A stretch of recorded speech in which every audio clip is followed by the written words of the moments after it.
97페이지.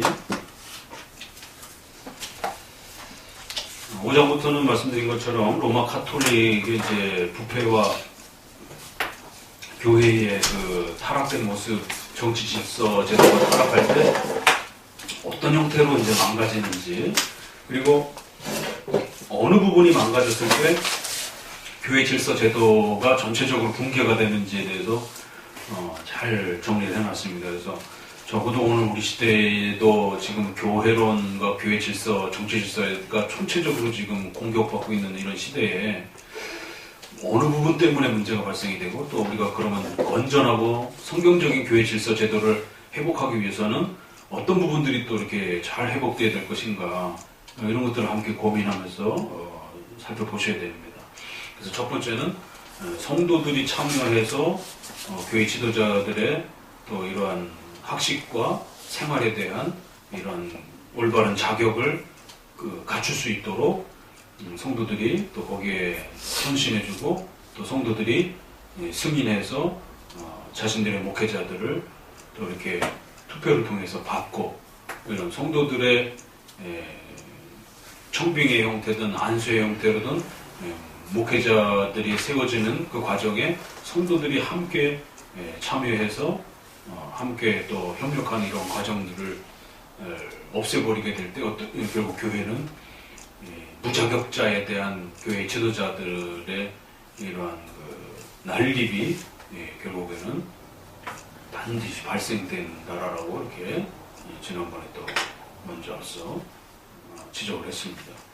2번, 그러면 이제 주교 선거의 권리를 신자들의 공동체에서 박탈했다. 그래서 목회자의 이제 가톨릭에는 이제 교황이 있고, 그 다음에 뭐죠? 교황 밑에 교황을 뽑는 사람들, 추기경단. 그래서 지난번에 우리가 한번 뉴스에서 봤잖아요. 그래갖고 교황을 새로 뽑을 때 그 추기경단들이 모여가지고 비밀 회의를 해갖고는 그렇게 해야 돼? 뭐 그 굴뚝에서 연기가 흰 연기가 올라오면 발탁이 된 거고, 뭐 검은 연기가 올라오면 아직 발탁이 안 된 거고, 뭐 그렇게 사인을 보내준다고. 저 사람들도 저렇게 하는구나. 그래서 TV를 통해서도 한번 봤었는데, 그 다음에 이제 그 추기경 밑에 신부들이 구성되어 있잖아요. 주교들이. 그 주교들 밑에 이제 그 부제, 신부. 그 신부를 가운데 두기도 하고, 또 뭐 총체적으로 또 우리가 신부라고 표현을 하기도 하고, 그래서 부제, 그러니까 사제 또 부제 이렇게 뭐 표현을 하기도 하고, 그래서 아무튼 또 그 밑에 부제가 있어서 이제 보조하는 이제 이런 또 역할을 하기도 하고, 그래서 교황, 추기경, 그 다음에 주교, 신부로 이렇게 구성이 되어지는 이렇게 전체적인 한 4-5개의 계급은 카톨릭의 아주 핵심 계급을 말하는 것이에요. 그럴 때 이제 추기경을 이제 이렇게 또 구성되어지는 아주 좀 하이 클래스 이런 주교의 이런 또 신부를 뽑을 때는 어떻게 하는가라고 할 때, 지금은 주교를 선거하는 권리를 평신도로부터 완전히 뺏었다. 그래서 투표, 찬성, 사명 승낙, 이런 모든 과정 절차들이 없어져 버렸고, 결국 비밀리에 이제 몇몇 사람이 그 선거권을 독점하게 되는 이제 이런 일이 벌어진다는 거죠. 그러나 레오는 이것이 이성이 허락하지 않으며 극악한 사기라고 비탄한다. 초대교회 때 이런 경고들이 분명히 있었다는 거예요. 크프리아누스는 평신도 찬성에 의한 선거만이 하나님이 주신 권리에서 유래하는 것이라고 증거하면서 이해와 반대되는 관습은 하나님의 말씀에 배치된다라고 아주 엄히 경고했다라는 것이. 키프리아누스 또 유명한 초대교회 또 목사님입니다. 다만 성도들이 교회가 분란에 휘말리면서 어떤 어려움을 겪을 때는 또 성도들도 문제가 있을 수는 있어요. 그러니까 그럴 때는 아주 비상대책으로 어쩔 수 없이 특별한 그룹이 목회자의 어떤 자격이라든가 이런 부분들을 구별해서 검증해봐야 되는 그런 특별한 때도 있긴 있다라는 거예요. 그렇지만 그건 아주 비상치료책이었다라는 겁니다. 밑에서 넷째 줄부터 읽어봅니다. 그러나 옛날 사람들이 감독을 선거하기 위해 모였을 때 그들은 하나님의 말씀이 정해놓은 법칙에 있는 것을 알았기 때문에 자기들이 가장 거룩한 법에 의해서 제한을 받는 것으로 믿었다는 것을 우리는 의심한다. 분명히 이런 질서들이 잘 존중되었다는 겁니다. 초대교회도. 100페이지도 보면 디모데전서 3장 7절이라든가 이렇게 보게 되면 새로 입교한 자도 세우지 말 것이며 가정을 잘 다스리고 이런 자격들이 나와요. 이러한 기본 절차를 따라서 초대교회 때 얼마나 철두철미하게 그 자격 심사를 따졌는지 분명히 그런 질서들이 잘 있었다라는 것이죠. 그 뒷부분부터 읽어봅니다. 디모데서 뒷부분. 하나님의 말씀을 받은 옛날 신자들에게는 훌륭한 법이 있었다. 그러면 왜 선거하는 책임을 신자들에게서 빼앗아 이런 자들에게 옮겨졌는가? 분명히 평신도들의 소란과 분쟁으로 하나님의 말씀이 무시되었기 때문이다. 그래서 때로는 이렇게 교회가 막 혼란에 빠지고 또 성도들도 또 욕심에 의해서 또 막 이게 무질서해지고 그럴 때 비상대책으로 이렇게 잠깐 사용했던 이런 것들이 나중에 남용이 돼가지고는 결국 그게 아예 그런 제도가 굳어져 버리기도 하고 이제 막 이런 일들이 있었다라는 것이죠. 그러면 과연 오늘날은 어떤가를 한번 생각해 보세요. 오늘날은 개교에서 청빙을 할 때 성도들이 분명히 그 공동회의를 통해 가지고 목회자 후보를 받아갖고 투표를 하게 됩니다. 투표 절차는 있기는 있어요. 그렇죠. 근데 이제 있기도 하면서 또 거기에 암암리에 또 이렇게 그냥 원로 목사님이 그냥 후임 목사를 이렇게 선정하나. 지금 명성교회가 그 논란에 휘말렸잖아요. 아들한테 물려주면서 공동회의 다 거쳤다고 한다고요. 민주 절차에 의해서 자기네들은 공동회와 당회의 절차를 다 거쳤다라고 이제 이렇게 항변을 하지만 그 누가 봐도 다 그게 눈 가리고 앙이지. 그 김성환 목사라고 하는 원로 목사의 입김에 의해서 그 당회가 다 움직여지고 공동회의가 움직여지고 그럴 판인데 그걸 어떻게 민주적인 절차에 의해서 했다고 할 수 있는가. 또 아무리 또 민주적인 절차에 의해서 했다 하더라도 총회 법이 금지를 하고 있는데 아니 총회가 금지하고 있는 걸 어떻게 개교회가 불법적인 행위를 함부로 마음대로 할 수 있냔 말이에요. 그것도 어긋나는 거고. 그러니까 이제 이런 부분들이 결국 한국도 교회 세습이라는 문제도 그렇고 또 정치적으로 인맥을 통해 가지고 이렇게 교회에 청빙을 받는 그런 것들도 그렇고 이제 이런 부분들이 결국에는 한국 교회가 부패하게 되는 결정적 원인이 된다라는 것이죠. 만약에 정말 부자 세습이 되려면은 그 신학에 대한 검증을 엄밀하게 물어야 되고 또 적어도 우리 선조들이 교회를 계승하고 이렇게 세습할 때는 그 정도의 이런 교회 규모는 아니란 말이에요. 교회가 벌써 10,000명 이상을 넘어가는 교회 규모가 된 때는 이게 예상치 못한 문제들이 발생이 된다고요. 그러면 그런 부분들을 미연에 방지하기 위해서 이 권력이 강해지고 힘이 강해지는 것을 어떻게 막을 것인가. 그러면은 교회를 분립을 해준다든가. 왜냐면 장로 정치의 원리상 모든 개교회 목회자들이 이렇게 균형성 있게 의사 정책을 결정을 해야 되는데 다른 교회들은 다 500명, 몇백 명 이런데 어느 한 교회가 몇만 명 이러면 인사권과 그 경제권에 대한 부분에서 전체 그 노회를 구성하는 데 있어서 결국에는 독점적인 어떤 영향을 끼칠 수밖에 없잖아요, 이게. 왜냐면 가장 많은 돈을 내고 가장 많은 노회원들이 참석하게 되고 그러면 당연히 불균형이 발생이 된단 말이에요. 그럼 그걸 미연에 방지하기 위해서는 조금씩 나눠 가진 교회가 분립된 교회가 여러 개가 있어주는 것이 어떤 그 인사라든가 인맥이라든가 이런 것들이 돈이 한쪽에서 이렇게 발생되지 않도록 이런 걸 미연에 방지를 해야 되는데 한쪽으로 그걸 모아가지고 거기에 어떤 인사권과 경제권이 몰려버리게 되면 아무리 장로 정치를 해도 그거는 감독 정치가 돼버린다는 것이죠. 오늘날 우리도 이제 이런 부분에 대해서 심각하게 고민을 해야 된다는 겁니다. 3번, 태만한 결과로 때로는 어떨 때 또 반대로 통치자들이 또 그걸 주관하고 휘둘렀어요. 자, 셋째 줄, 그러나 선거권을 시민들에게서 빼앗으려는 이 생각은 아무도 행하지 못했다. 근데 이제 이게 그 비상시기를 틈타가지고, 통치자들이 이제 국가 위정자들이 그거를 독점하는 또 이것도 문제가 된다는 겁니다. 두 번째 단락, 일반 신자들이 선거에도 무관심에 시작하여 그 책임을 장로들에게 맡기고 자기들은 상관하지 않겠다고 했습니다. 장로들은 이 기회를 행하여 전제를 전제를 후에 새로운 법을 발표해서 자기들의 전제를 확립했다.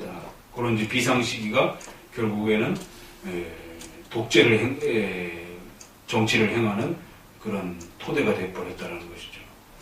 그리고 임명식은 그저 흉내 정도밖에 안 된 겁니다. 지금 우리 한국교회도 그런 식으로 형식적으로는 하고는 있지만 내용적으로는 이미 다 이렇게 뒤에서 다 이렇게 결정되어진 뭐 이런 형태들. 그 지금 우리 총회 정치도 이게 굉장히 심각한 문제예요. 그러니까 회의 정치는 그 회의가 균등한 힘을 가지고 회의를 하고 거기서 결의가 됐을 때 그 결의된 법이 힘을 갖는 겁니다. 근데 이제 이게 감독 정치가 되면 그 회의의 장이 누구냐가 굉장히 중요해요. 왜? 그 장이 회의권과 의사결정권과 인사권을 독점하게 되다 보니까. 그러면 전행, 독재가 일어나 버린단 말이에요. 근데 지금 한국교회도 장로교회라고 해야 있지만 지금 총회장이 갖는 권력이 너무 커가지고 총회장으로 선출되기 위해서 엄청난 선거를 하게 되고 그리고 그 총회장으로 뽑혔을 때에 많은 그 인사권과 경제권을 갖게 돼버리는. 그리고 이제 이 총회장을 그러면 또 누가 뽑을 것이냐라고 했을 때 이제 지금 노회 안에서도 투표로 총회장을 뽑지 않고 그 이제 증경총회장이라고 하는 그 그룹에서 이렇게 내정하는 방식으로 이제 이렇게 누구에게 총회장을 하라고 하자. 이런 식으로 돼가고 있단 말이지, 한국교회 총회도.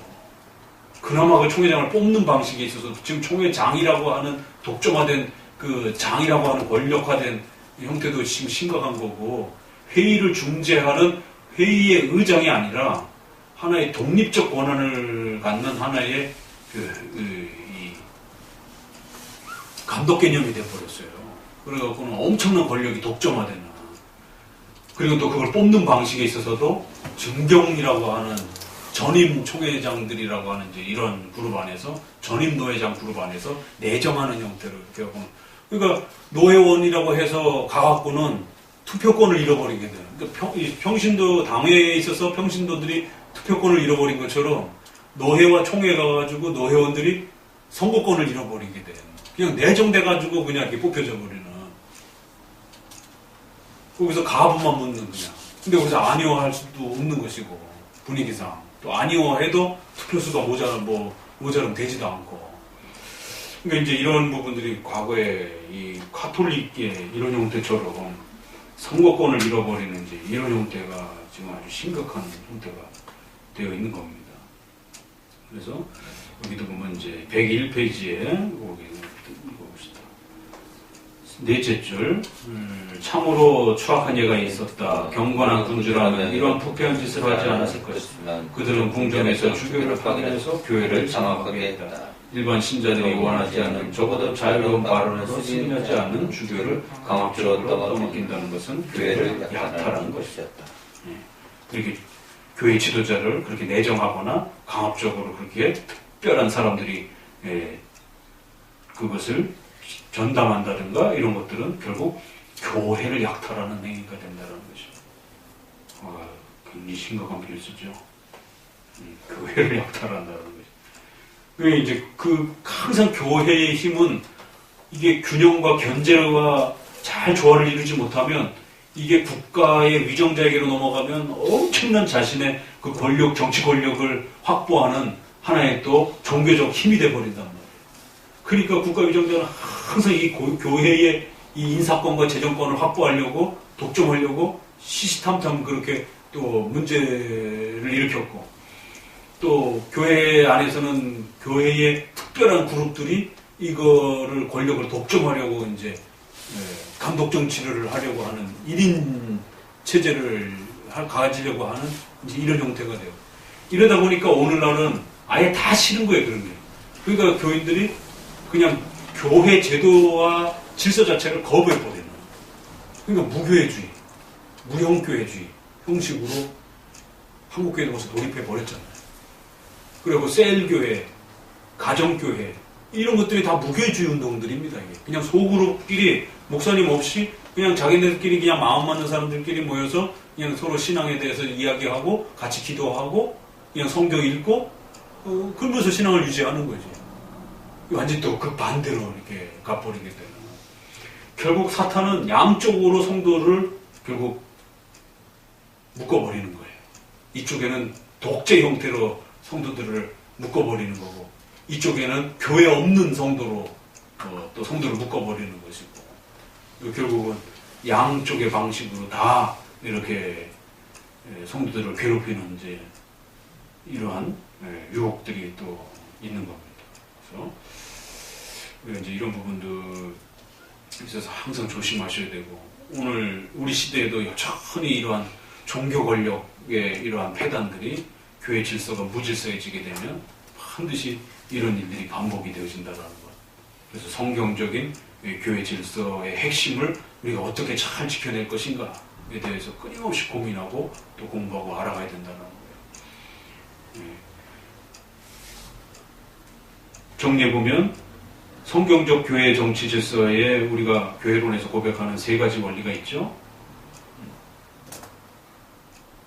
첫 번째,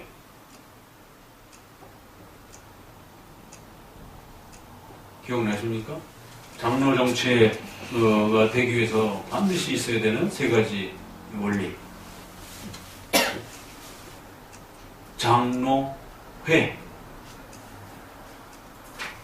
회에 의한 정치, 그 다음에 평등성. 그 각 회는 반드시 평등성을 가지고 의사결의를 해야 된다는 거. 여기까지는 회중정치하고도 비슷해요. 그런데 장로정치는 한 단계 더 들어가서 노회와 총회라고 하는 단계별 상회 정치를 구성한다라고 하는 거. 그래서 세 가지 장로정치의 원리는 반드시 한 개인이 통치하는 것이 아니라 회를 통한 회의체 정치라는 것. 두 번째, 그 회의체도 어느 한 그룹으로 힘이 편중이 되게 되면 평등성이 깨져버린다는 거. 그럼 회의가 안 되는 거예요. 우리 한국의 독특한 보스 문화가 있잖아요. 일반 정치도 그렇고 교회 정치도 그렇고. 그래서 딱 그 패거리 정치라고 그러잖아요. 줄서기로요. 그 보스가 누구에 있냐에 따라서 교회 정치도 이제 그런 게 나타나요. 한국의 국민성이 이 정서가 나타나다 보니까. 그러니까 이제 큰 교회 목사님 밑에 이제 주변에 동료 목사들이 쫙 따라붙는. 그러니까 이제 회의가 깨져버리는 거예요. 그래서 영향력 있는 목사님이 손 들면 다 따라서 손 들기 때문에 이제 이런 형태들이 벌어지는 거지. 회 정치는 반드시 각각이, 그러니까 의회 정치가 그거잖아요. 국민을 대표해서 각 사람 한 사람이 고유한 의사결정을 할 수 있는 그런 권리를 확보해 주는 건데, 이게 그냥 한 개인의 어떤 보스에 의해서 그 사람에게 손을 다 같이 들어줘야 되고 막 이런 일반 정치처럼 교회 정치도 그렇게 된단 말이에요. 잘못하면. 이 회의체를 제대로 이 평등성을 잘 보존하지 못하게 되면. 그래서 반드시 평등성이 확보돼서 각각의 노회원들이, 총회원들이 동등한 선거권을 가지고 모든 인사권과 결정권을 가지고 결의해야 된다는 거. 그 다음에 세 번째, 개교회 중심으로 결정하게 되면 또 반드시 폐단이 일어나기 때문에 개교회가 해결할 수 없는 문제를 더 큰 모임으로서 모이는 노회와 총회라고 하는 상회의 이러한 총회의 사회적 정치 구조 속에서 더 큰 교회 회의체를 통하여서 개교회가 각각의 개교회가 함께 연합하고 또 함께 의무와 책임을 짊어지는 상회적, 총회적 정치 구조를 갖추는 것이 장로회 정치라는 것이. 그래서 이런 총회적 정치 구조를 없애버리고 그냥 평등성하고 회의체만 구성하게 되면 회중교회가 되는 그냥 자기네 교회에서도 목사님하고 장로라고 하는 회의체를 구성하는 거고 그 목사님, 장로님하고 동등성을 가지면서 회의를 구성하면 이들도 회의체가 되는 것이죠. 그래서 이거를 회중교회라고 말을 하는 거고 여기서 한 단계 더 들어가서 노회와 총회라고 하는 상회 구조를 구성을 하게 되면 장로회라고 하는 장로교단 체제가 형성이 되는 것입니다. 그러니까 이런 구조들은 다 바로 이러한 균형성을 잘 어떻게 하면 더 잘 유지할 수 있는 것인가 라고 했을 때 장로교회 체제가 그러한 균형성을 훨씬 더 잘 보존하고 또 이러한 위험들을 막을 수 있는 실용적인 면에서도 훨씬 더 효력이 있다는 것이죠. 결국 인간의 부패 때문에 항상 권력이 독점화되게 되고 또 개인에게 독점화되는 것도 문제지만 집단에게 이기주의적 이제 그걸 뭐라 그래요? 집단주의 문화라고 그러나 그 표현이 있는데 대중 전체에게 그렇지만 그 대중도 전체가 아니라 일부분의 편중된 그런 대중들에게 결국 그 권력이 또 독점화됐을 때 나머지 사람들이 피해를 입게 되는 또 이런 대중의 권력이 대중에게 독점화되는 이런 형태도 또 역시 문제가 되는 겁니다. 그래서 그러한 패단들을 다 우리가 이렇게 조심해서 항상 이 교회라고 하는 질서 체계제는 반드시 거기에 목회자를 잘 길러내서 그 목회자가 자격을 갖추고 하나님의 말씀을 전하면서 그 말씀에 맞게 교회 성도들의 여러 가지 질서 체제를 이렇게 잡아줘야 되는데 이런 부분을 어떻게 우리가 확보를 할 수 있을 것인가 라고 할 때는 반드시 이러한 회의체를 통한 구성체를 잘 보존하고 그래서 목회자의 실력을 끊임없이 업그레이드하면서 또 거기에는 그 장로님이 구성이 되어서 행정체제와 관련해서 또 협조를 하면서도 또 이런 교회 질서 전체가 균형을 이루어서 이렇게 운영되어질 수 있도록